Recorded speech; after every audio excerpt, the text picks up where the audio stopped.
The broadcast is now starting. All attendees are in listen-only mode.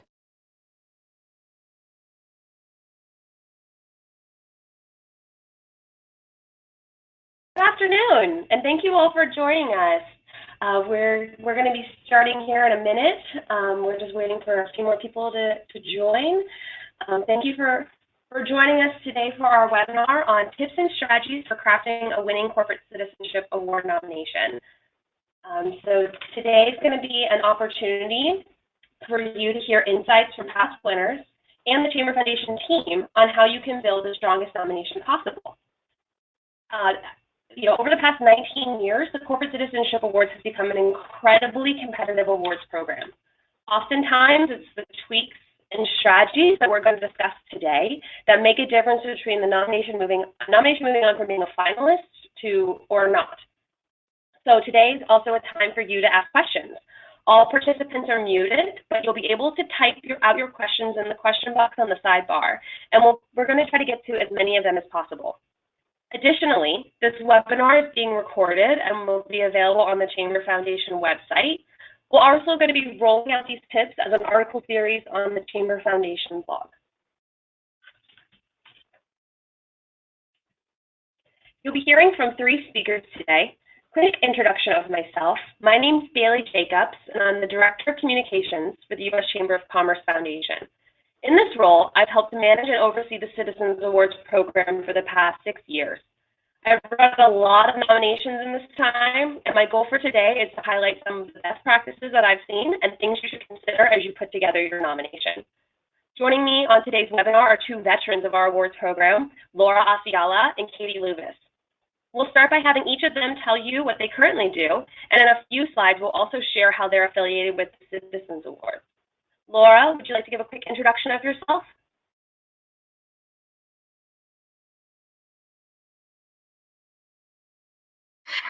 Thank you, Bailey. This is Laura Asiala. I'm a senior fellow at Pixera Global, where I was a former vice president of communications and public affairs. And previous to that, I served on the Dow. Can you hear me, Bailey?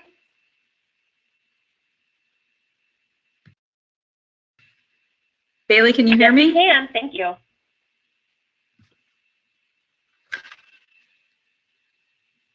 Yes. Okay. All right. I'm sorry. This is Laura Asiala. I'm a senior fellow at Pixera Global. I've had a really good fortune of being a part of the U.S. Chamber of Commerce Foundation Citizenship Awards, both having judged and written them, but on different years. And I'm excited to be a part of this program today.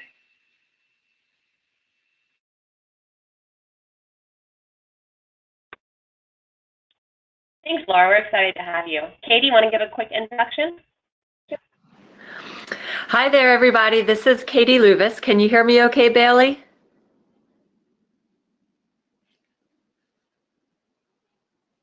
Yes, we can. Okay, great. Well, hello, everybody on the call. I'm currently the Vice President for External Affairs for the Chapel Hill Carrboro Chamber of Commerce. Previously, I worked at GlaxoSmithKline, where I directed their corporate responsibility and U.S. community partnerships.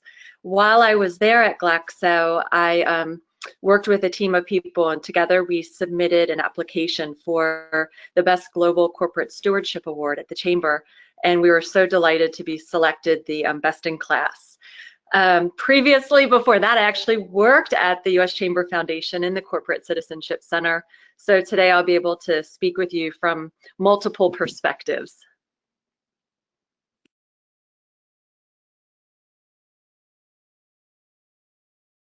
Thanks, Katie. Great. I'm just so happy you both could join us. So before we jump into the tips, I wanted to give a little bit of background about the awards itself. The Corporate Citizenship Awards are a program of the U.S. Chamber of Commerce Foundation, and we're the nonprofit affiliate of the Chamber of Commerce. We work with businesses of all sizes to help maximize their corporate social responsibility and efforts in community investments. And the Citizens Awards are one of our longest standing programs. The first Citizen Award was given to UPS all the way back in 2000, And in those 19 years, while there was only one award 19 years ago, since then, the awards have evolved to match the strategic ways that businesses work in communities around the world. Since 2013, we've awarded 6 programmatic awards focusing on corporate citizenship efforts in the fields of community improvement, education, disaster, health and wellness, economic empowerment, and sustainability. Additionally, we award 2 overall awards, the Best Corporate Steward Awards, with one for large business and one for small and middle market business. The Corporate Steward Award honors companies that embody shared values throughout their business. Their corporate citizenship initiatives, strategies, and focus run throughout the entire company. The nomination questions for Corporate Steward are different from the programmatic awards to reflect the broader scope. Additionally, the Citizens Awards honors companies for their work around the world. Both domestic programs and international programs have been recognized as finalists and as winners. Now, I'd also like to spend a few minutes having first, Laura, if you want to tell a little bit about your background with the awards, the program that you won for, and your experience with the program overall.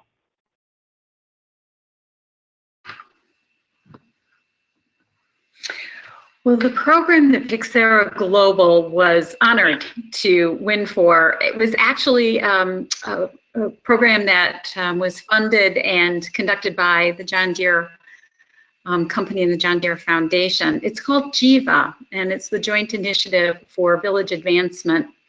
One of the things that I think was really interesting about the JIVA award is that it started with a deep understanding of the community. These were 3 villages in Rajasthan, which the John Deere company had their executive team go and do a project in which they were working literally in the fields alongside of folks from those villages, and had such an interesting experience and were so taken by the situation there that they came back and said, you know, we want to do something that's more long-standing.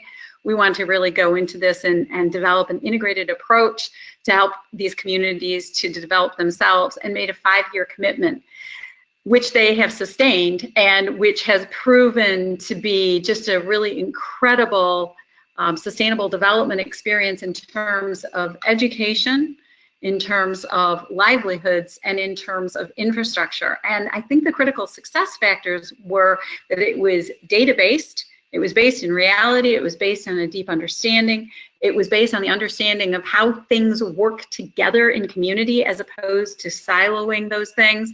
And it was always built with the idea that we would be able to move the needle through this intervention, and that would be sustained after the after the project was complete.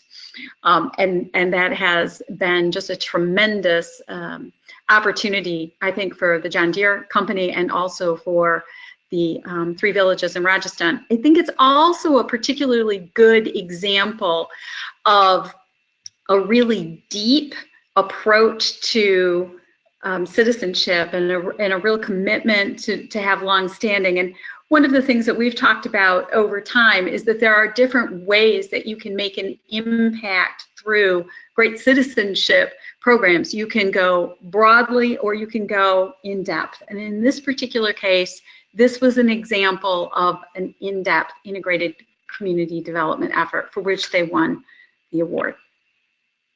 Thanks, Laura. Yeah, and so John Deere won last year in 2017 for Best Community Improvement, and you are a great example of a third-party nominator. So as we're going to talk a little bit later on, third parties are eligible to nominate on behalf of the company, and Pixera's work with John Deere is a great example of that. So we're definitely going to want to hear more from you a little later. Katie, if you want to take a moment to share about your experience and background with the awards, and then also the work with GSK. Okay, hello everybody again. This is Katie Luvis. When we submitted the GSK application for the Best Global Corporate Steward Award, we really wanted to do it the year before, but we did not think we had our full story and compelling data to warrant the time it would take to do the application to be competitive. So we waited an extra year, and I'm really glad we did. as far as what the application was about, so GSK is a global healthcare company. It's a pharmaceutical company. And they were trying to reach more people to improve access to healthcare. And as you know, the traditional business model for pharmaceuticals works great if you live in a higher income country, but for lower income countries, it's a real challenge, affordability and access. And so they implemented some interesting new business models that would ensure increased access to the products, and did so through a more of a volume-based approach so that the lower income countries could actually afford the products, and then interesting partnerships with nonprofits like Save the Children to then get those medicines to the folks who need them most in some of the more remote areas. So it was an interesting initiative. It was global in scale. And it was showing results because we're improving health outcomes while at the same time demonstrating bottom line profit. So kind of the triple bottom line is the story that we wanted to be able to tell. And that business approach, we didn't have the profit side of that until that latter year when we ended up applying. Thanks, Katie. Yeah, I think you guys are a great example of how you can really put a lot of strategy behind how and when you submit a nomination in your win in 2016. So now we're gonna go ahead and jump in to 7 tips and strategies that will hopefully help you all create a stronger corporate citizenship award nomination. You know, Katie and Laura come with a wide range of experience, and I'm hoping that between the 3 of us, we can impart some wisdom that'll help you guys on your journey. We're going to be jumping in throughout, the 3 of us will be talking throughout the conversation. And as I mentioned before, please send us your questions as they come in and as you think of them through the question box on the side. We have time at the end reserved for questions, but we can also try to answer the questions as they come up, as they fit in. So the first tip we're going to go over is pretty basic, but we need to cover it. The first tip for the Citizens Award success is to make sure that you're eligible. The Citizens Awards are open to businesses, trade associations, and chambers of commerce. Nonprofits are not eligible to be recognized on their own. We do encourage nonprofits to nominate their corporate partners and PR firms to nominate their clients for their work. And we've had a number of winners who came in from third-party nominations. However, please make sure that key decision makers at whatever organization or partner you're nominating knows that they're being nominated. In the past, we've had finalists have removed themselves from consideration and were not recognized because they didn't know they were being nominated in the first place.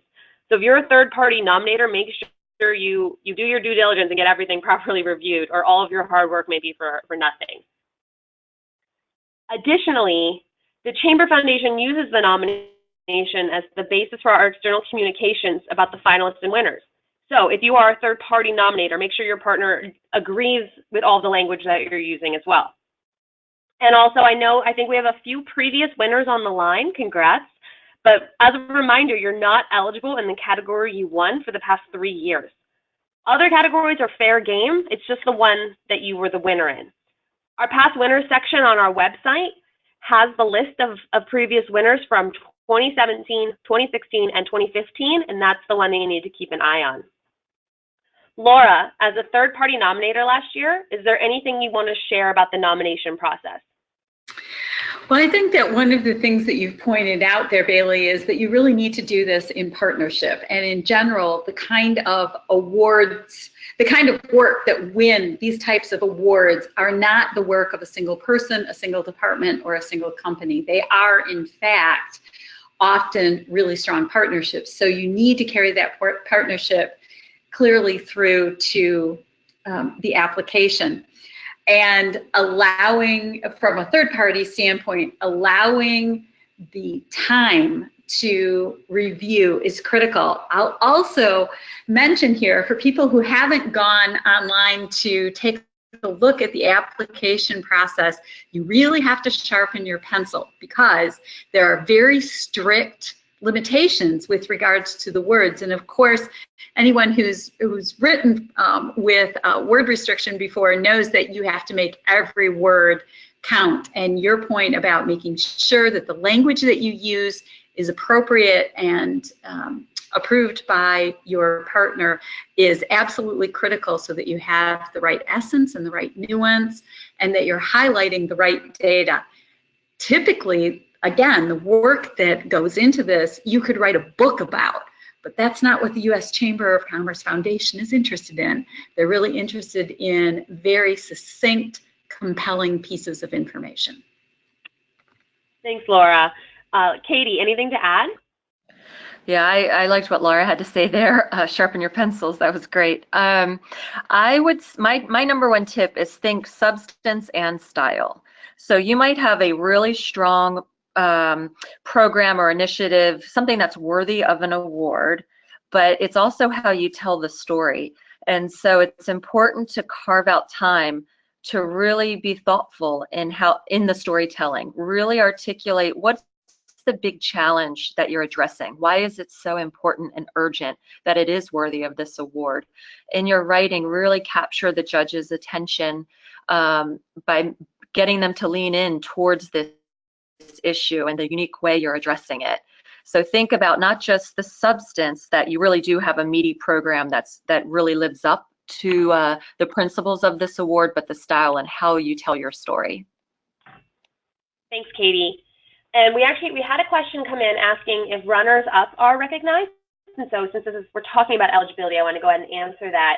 And again, keep your questions coming in as we go through this.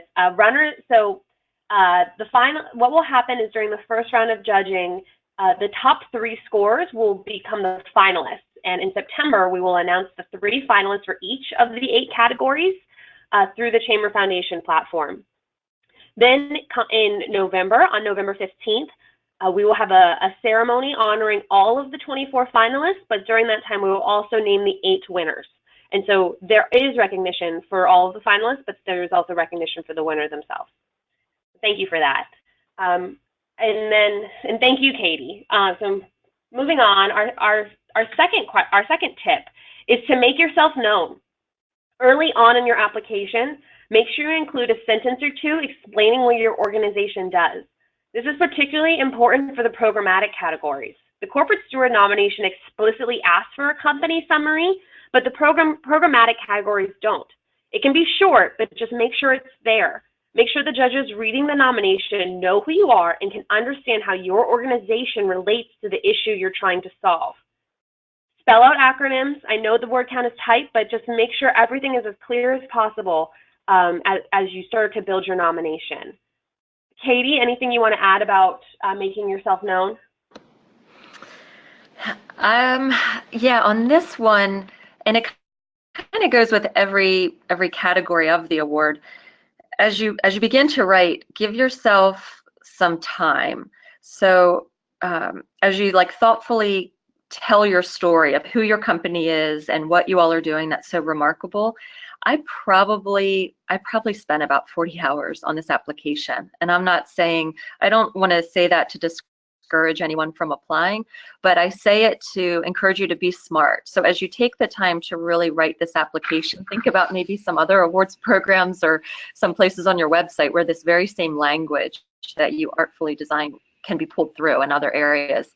So for me, it was actually worth taking my time and working with other divisions throughout the company globally to get their input on the language we used, because it just made it better. And then that language we used in other award applications and in other collateral material. So it ended up being very helpful.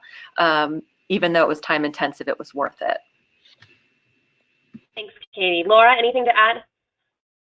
I think that another thing that I would just add is, and I know this might sound silly, but really take some time with how you craft the title.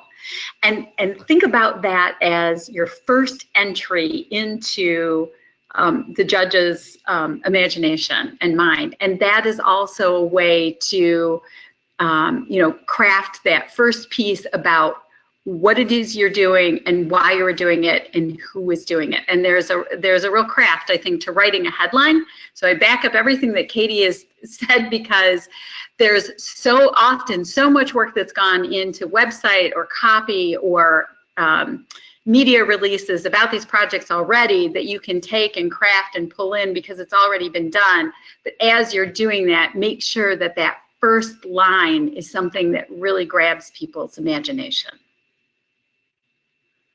Thanks, Laura. I think that's a really good tactical tip. So moving on to number 3, this one ties into the previous one as well.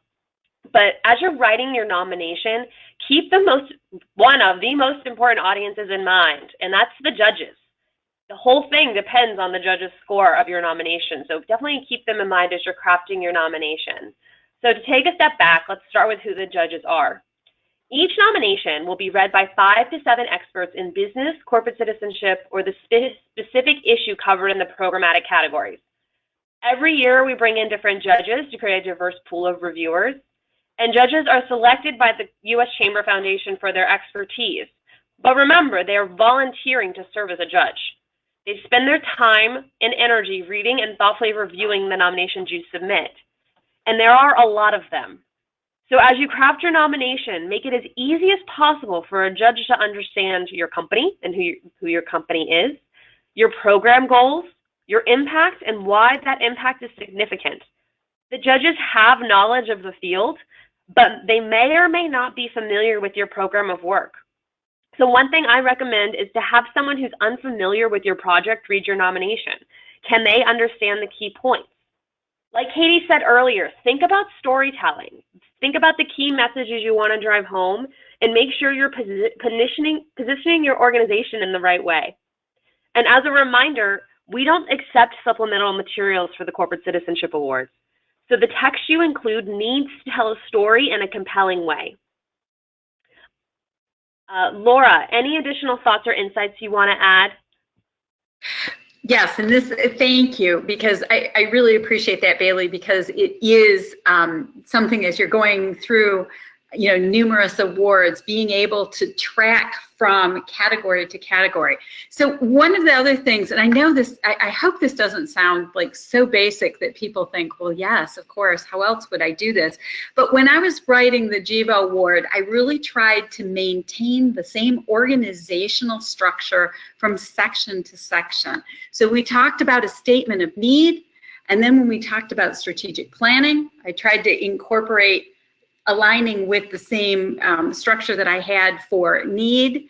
When we talked about execution, I tried to make it clear how the execution was applying to each category of that particular need. In this case, it was about education, livelihoods, and infrastructure. And then finally, in the proof of positive impact, I went back up to the needs, recapped it there in terms of titling that, and was able to draw very specific numbers that demonstrated that we had moved the needle on critical things in education, for example, increasing the pass rate by 52%, increasing livelihoods of farmers in this region of about $500,000, in terms of infrastructure, how that had impacted a number of people in the community. And at each point, I was trying to make it clear and connect the dots. I was not expecting the judges to connect the dots for themselves.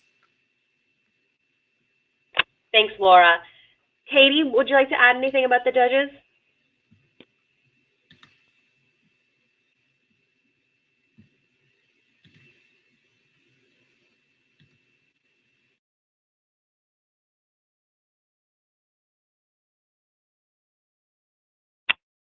Katie, I think you're on mute.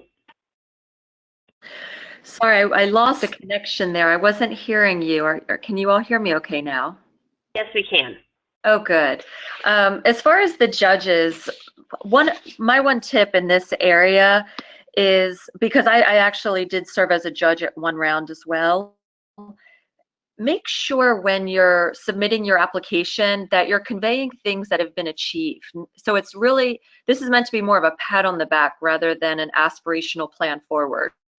So it's less about telling the judges what you want to do, and it's more about telling them what you have accomplished. That way the U.S. Chamber can hold up your application as an example for other companies to follow suit.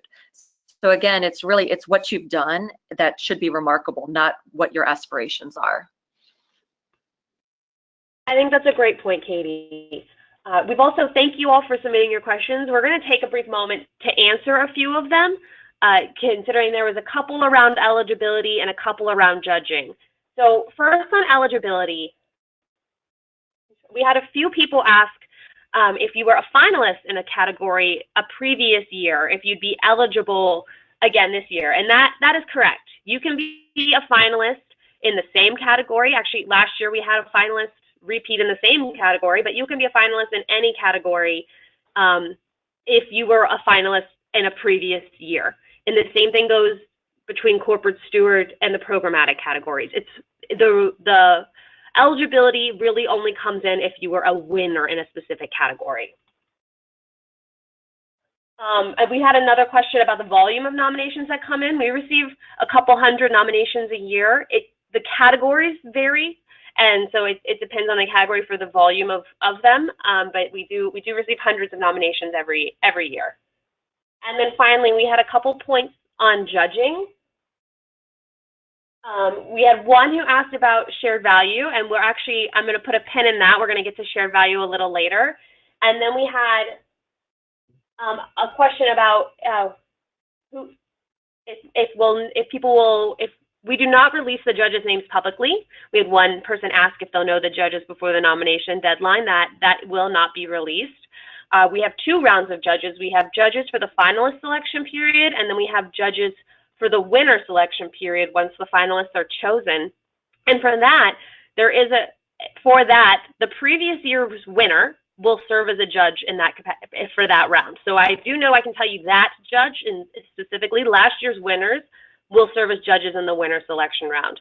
But other than that, we do not release the judges publicly before the judging has occurred. And then, yes, just to clarify, we do not, besides the text that is submitted in the nomination form, we do not accept supplemental materials. If you score high enough and become a finalist, we'll work with you to receive photo and video materials, but that would come after we inform you that you have become a finalist.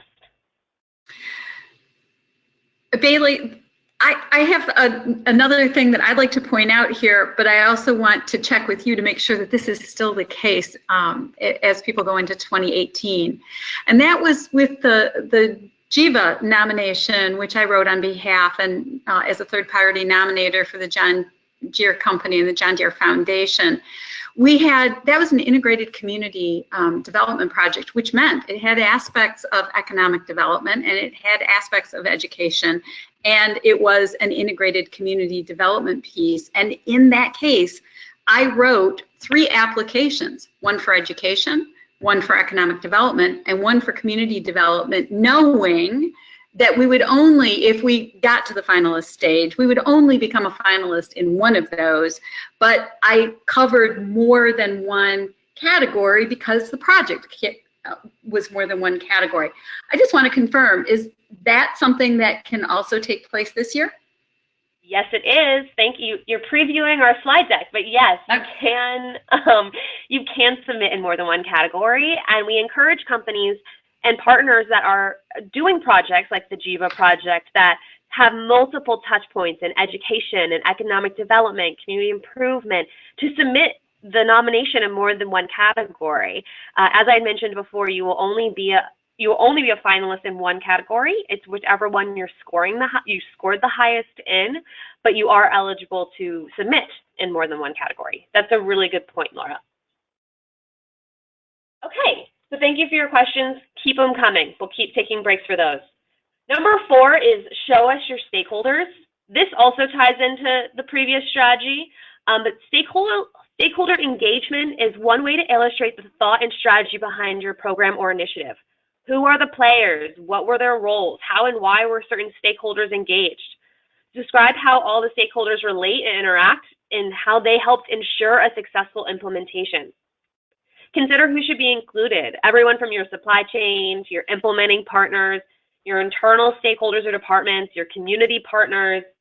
All of these provide context and depth and help tell your story to the judges. So it's definitely not a section of the application you should take lightly. Katie, do you have any thoughts on how you helped tell stakeholder engagement story in your nomination?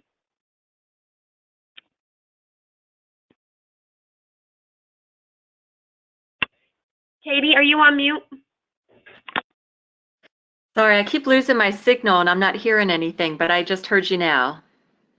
Oh, okay, great. We were discussing stakeholder engagement and how important it is to incorporate the stakeholders you brought into the project and checked everything with into your nomination. And could you speak a little bit about how you kind of wove stakeholder engagement into your nomination that you crafted for GSK?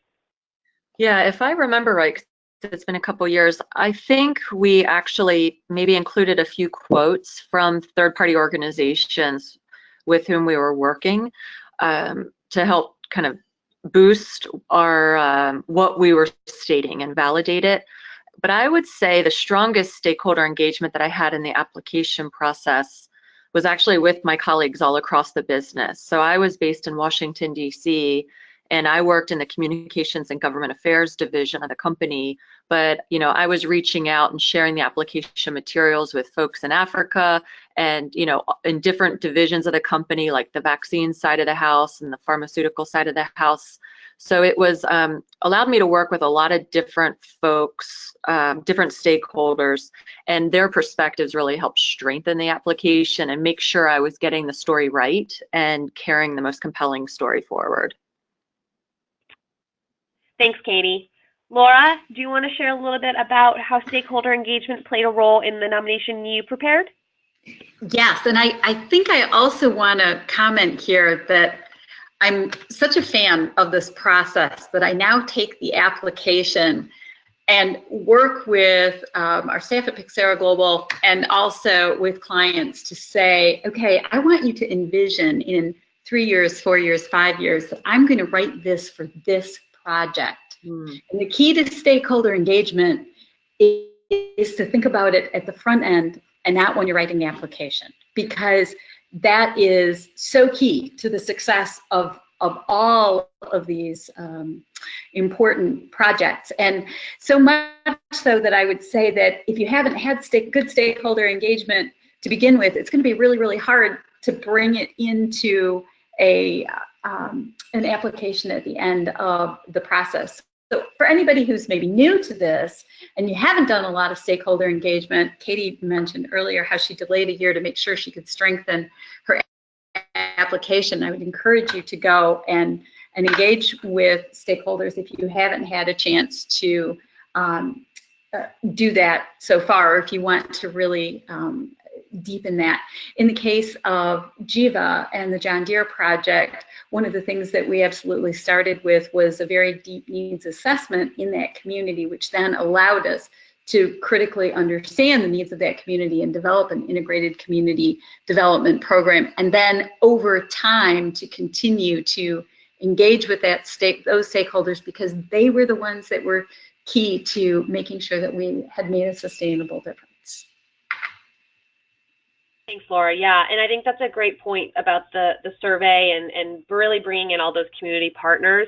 The judges are experts in their given field, and they understand how corporate citizenship programs and community investments work, and they want to see that due diligence and that strategy behind the work that you're putting together.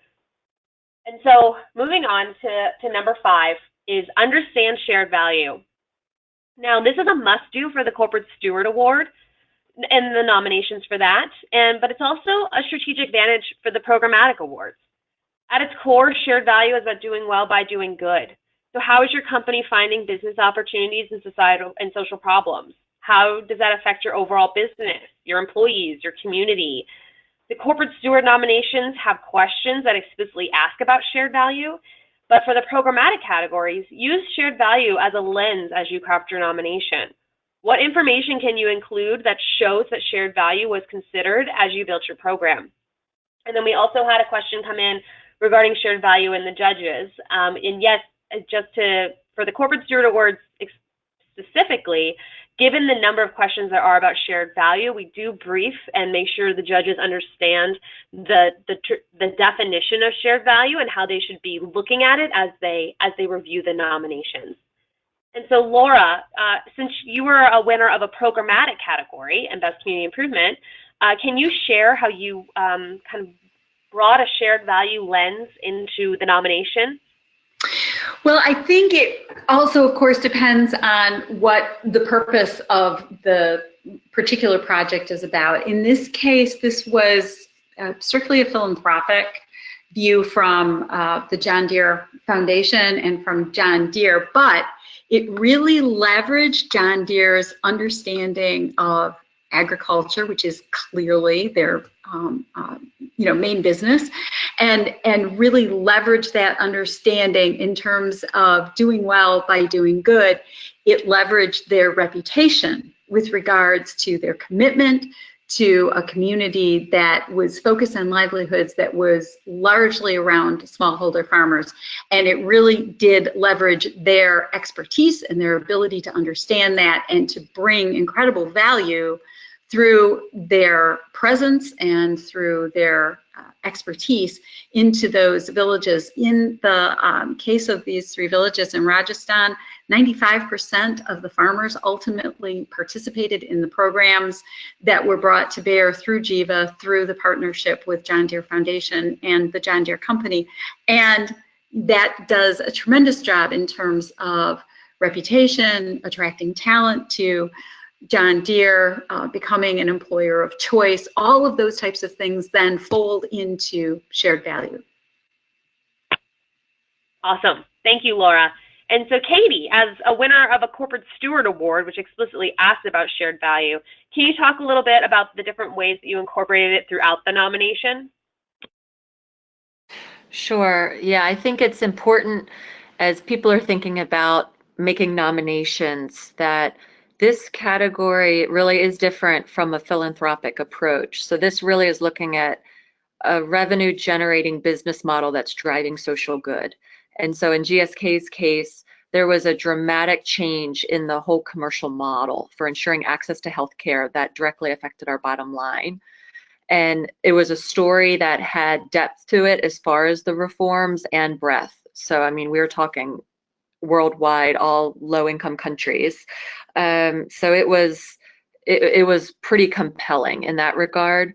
My understanding is the awards, it doesn't have to have that level of scale to be competitive, but in GSK's case, we were able to have shared value that really was more far-reaching, and I think that helped us be more competitive in the process.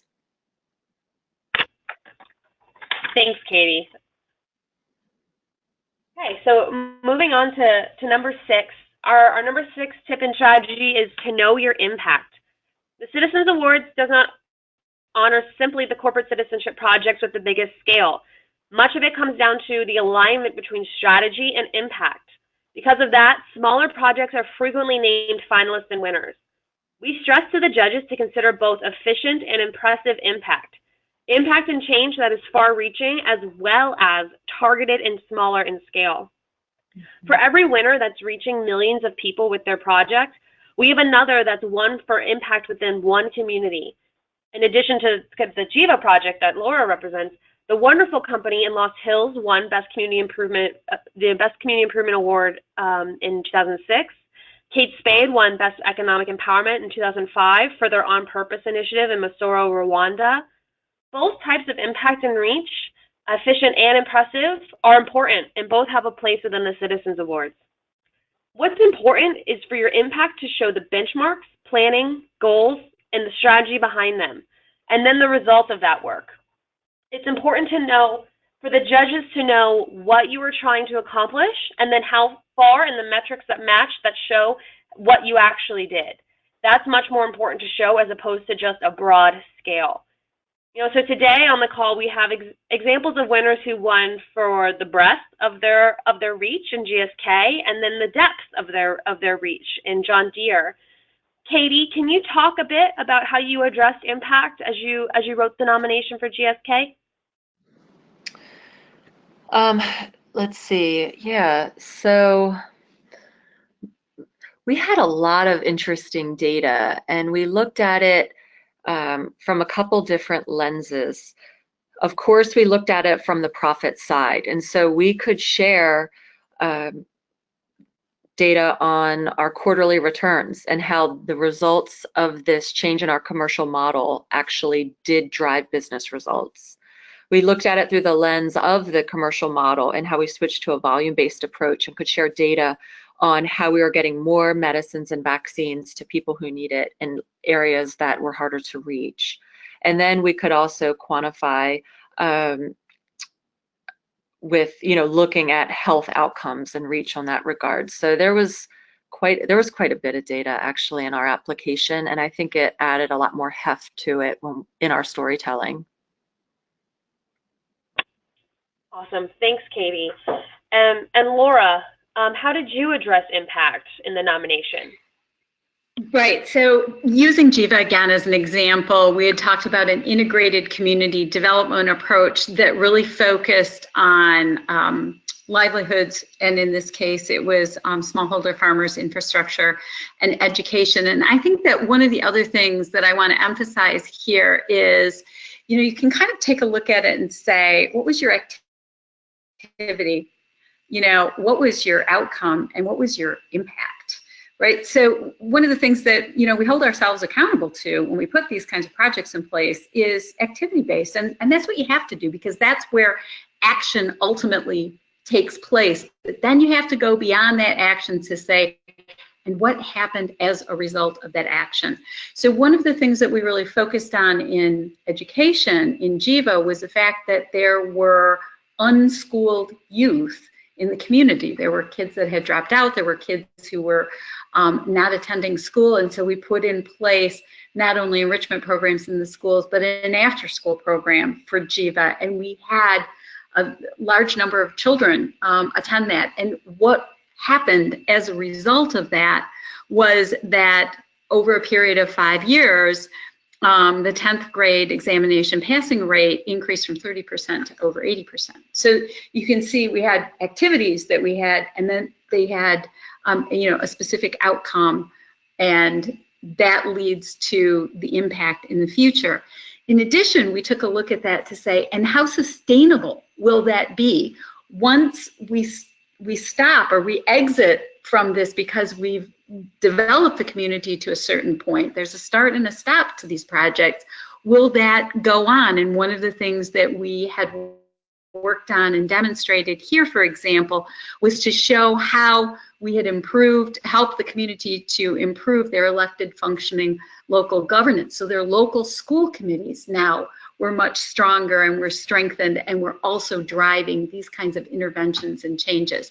And both of those, all of those things, how many kids did you have in the programs? What happened as a result of that? They passed their exams more. And how are you going to sustain it? How does the program sustain itself? Are all proof of positive impact. I also want to go back and say that one of the other things that we did was we started with baseline data. And I think that the winning proposals always start with a firm base of what is the indicator that you have a problem? How are you defining the problem? And what is the metric at the beginning that you're going to try to move? Where does that needle show, and what needle are you trying to move? And being able to show that at the front end and the back end of the application, just like you showed at the front end of the project and the conclusion of the project, and then everything in between that happens. Thanks, Laura. And I really like that point. And I think you and Katie have both said this. Be explicit in making those connections for the judges around how you're moving the needle and how you're helping through this project and the real impact that the project is having. The judges have a lot of nominations to read and make their jobs easier by being explicit. So thank you both for sharing on impact. I also wanted to note for the attendees listening in that impact's the most heavily weighted section of the programmatic application. So it's important to take the strategies that we're discussing and really knock it out of the park with the impact section. It's 25% of the score for programmatic. So definitely make sure you're paying attention to that section in particular. Our final tip is to pay attention to data. Data is an important part of the overall story you're trying to tell the judges. I think you've heard, Laura just talked about it and talked about the stats, and both Laura and Katie have stressed this as things that they used as they were building their nominations. You want to consider both long-term data and recent data. Judges are specifically asked about if recent data from the previous few years has been included. So make sure that you include that as well as your long-term, as well as the long-term data that helps tell the story. And make sure you're including the statistics and results that are helping you tell the story you're trying to convey. So Laura, I know you briefly touched on some baseline data just a bit ago, but is there anything else you wanted to share about the data aspect of your nomination?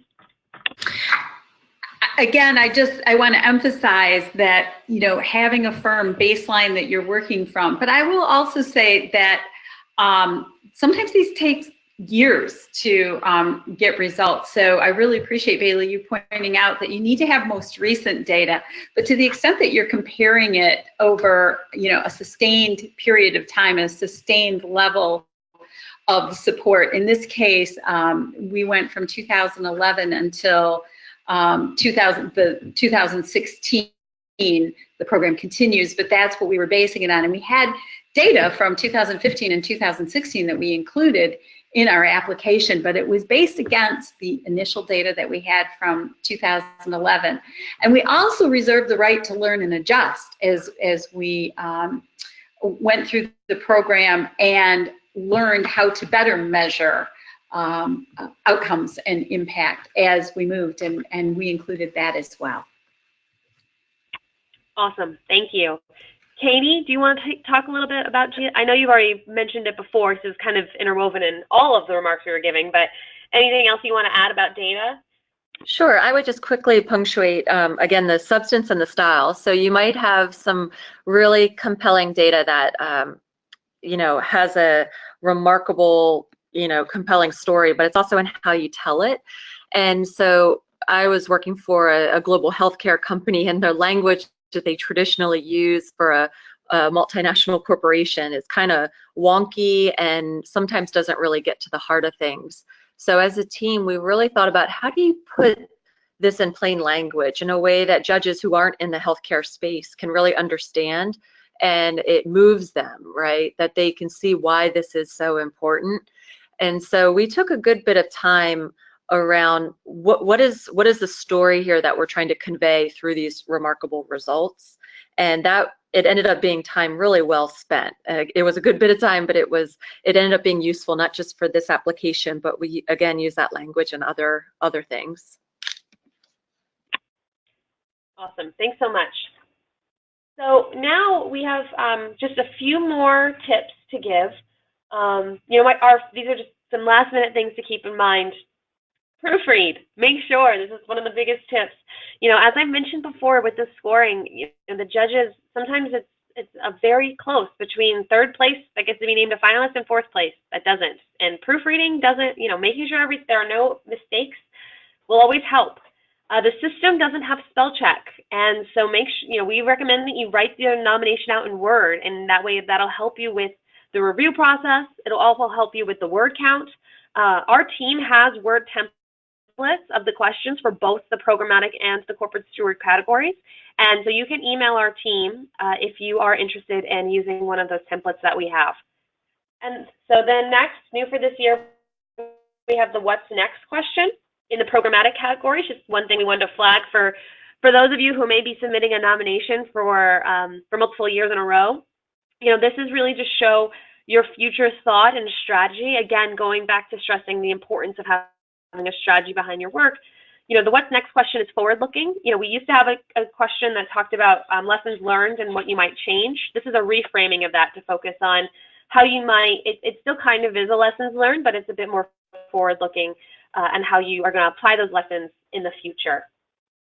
As Laura had mentioned earlier, you can submit a nomination in more than one category. So think about the nexus of the issues your program in the programmatic category is addressing. You can submit it in all six. We've had companies do that they've found a variation of a program, or they've done two programs across 3 categories each. Be strategic in how you're nominating, because each category has its own set of judges that are experts on that topic. So the health and wellness judges are not the same judges as the economic empowerment judges. That means that different sets of people can see the nomination and score it in comparison to the other, and with the other nominations in there. And then also, our team's here to help. From now until the nomination deadline, email either myself, or the main Citizens Awards line, and we can make sure you guys get your answers as soon as possible. We had one person ask, if it was possible to see an example of a strong nomination. And one thing I wanted to flag, I'm not actually sure we'll be able to do that, but one thing I wanted to flag for companies that may have submitted more than once is if you submitted last year or even 2 years ago, we'll hop on the phone with you and provide the judges' feedback and help you understand ways that you can tweak your actual award submission for this year. And so we've had a number of companies take us up on that opportunity, but it is a personalized way to make sure that you're getting the feedback you need to build a strong nomination. And so before we move on to questions, Katie, is there any other tips you want to make sure that the attendees hear from you? Not a tip, but just a word of encouragement that we really found it worth the time. And I encourage everyone, if you think you've got a competitive application, I encourage you to go for it. You got nothing to lose. At the end of the day, even if you don't become a finalist, you still have some really nice language and storytelling that you can use. But even achieving finalist, even if you don't win, being a finalist, you still get some nice recognition for your organization. The Chamber does a nice job through social media, really sharing your story. So there's a lot of benefit to going ahead and throwing your hat in the ring. Awesome, thanks. And thanks for that. As a communications person, I really do try to make sure that the finalist period, we give a lot of recognition to all the finalists that are recognized because they are all really great programs. I also want to point out one thing that unlike some other awards programs that you guys may be submitting to, the Citizens Awards is free. Again, going back to getting multiple nominations in, there's no cost added to submitting more than one nomination. So definitely keep that in mind as well. Laura, any other tips you want to make sure that the group knows about? Well, I just want to echo Katie's observation here. It is a really thoughtful process. And one of the things that I think it helped us do was really cement the lessons that we had learned through GIVA and our partnership with the John Deere company and the John Deere Foundation. And what that does is, having gone through that, looking at the lessons learned, it refreshed for us and also helped us now put it into practice with other clients with whom we're working. Awesome, thank you. Okay, so before we move on to questions, just one more tip, and that is to submit the nomination by June 29th. That is the nomination deadline, and to meet our time frame of announcing the finalists in September, we need the judges to start reviewing nominations in early July. So that's why you must get your nomination in by June 29th. Keep the date in mind. As Laura mentioned, in your review process, start to work backwards and figure out who needs to review and build in that buffer time as you're writing this so that you can meet that deadline. And so now we have about 5 more minutes for questions. We've had a few questions come in already, so we'll jump into those. But if you still have a lingering question, go ahead and submit it through the chat, the question function on the side. One question that came in during the registration process that we haven't touched on yet, and Katie, I think you'll be able to help with this through the GSK process, is someone asked about how you would talk about industry leadership and challenges in your nomination. And I know since GSK went through that whole reframing process, I think you guys talked a little bit about the pharmaceutical industry as a whole in your nomination as well. Do you have any insights that you can share about how you may have talked about your industry leadership with GSK? Sure. Yeah, I think that framing the questioner is asking is actually really important to explain the context that your company is operating in. So how your industry normally does business, the traditional way of doing business, to really remind the judges of what that looks like and where that process has failings. That really helps elevate how your company is doing it differently and why that is so profound and risky, and when there is reward in doing it, that it's worthy to be held up as an example. So reminding the judges that the traditional way of for pharmaceutical companies, that traditional model leaves behind you know, it's great for the 500 million people in the world who can afford it, but it leaves behind about 5 billion more. So, you know, kind of setting it up allows you to show what's different and what's noteworthy. Awesome, thanks. Yeah, I think that's helpful. Laura, did you want to share anything about industry leadership and challenges in the nomination process?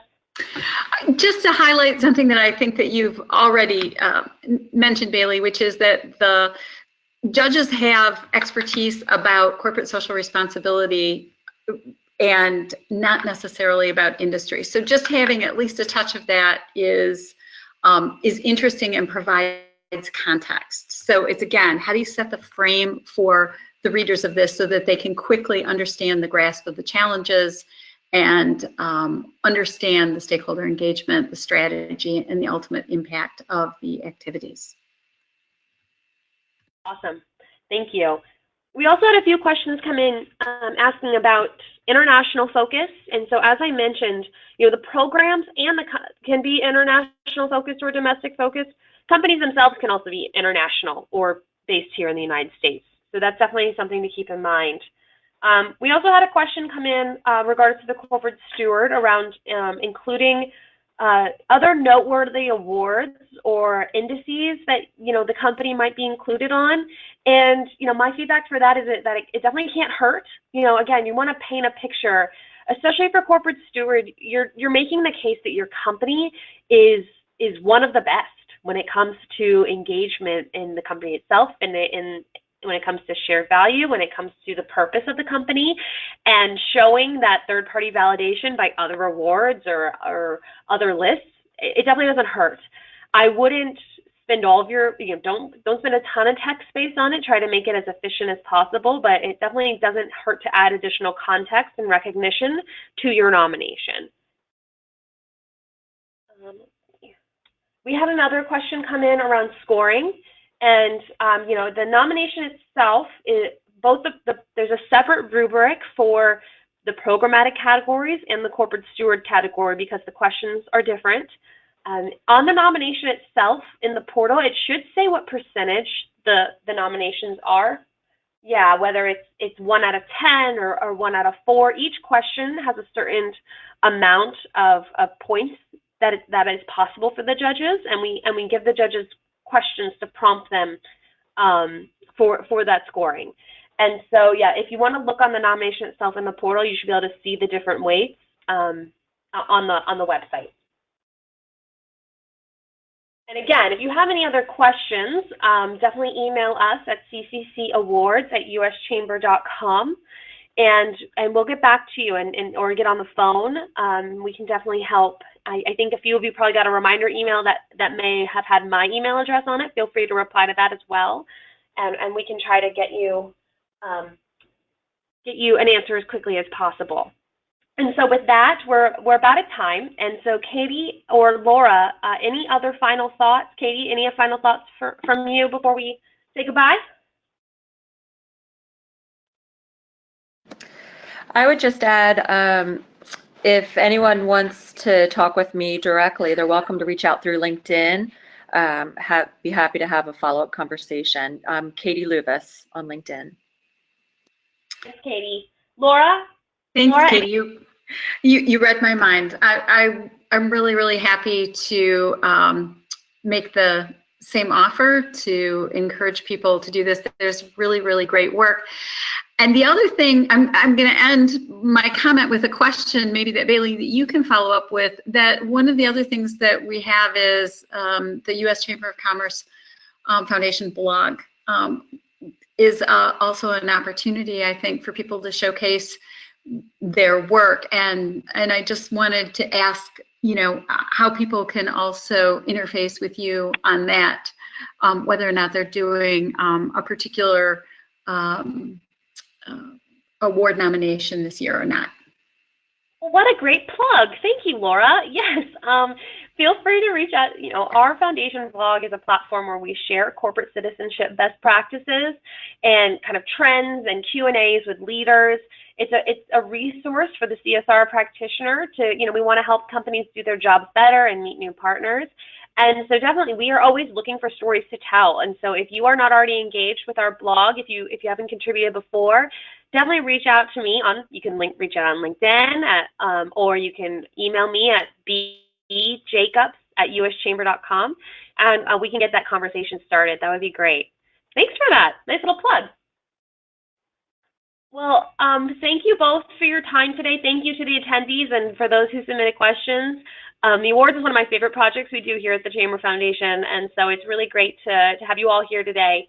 And good luck, and we hope to see your nomination soon. And have a good day. Thank you, Katie. Thank you, Bailey.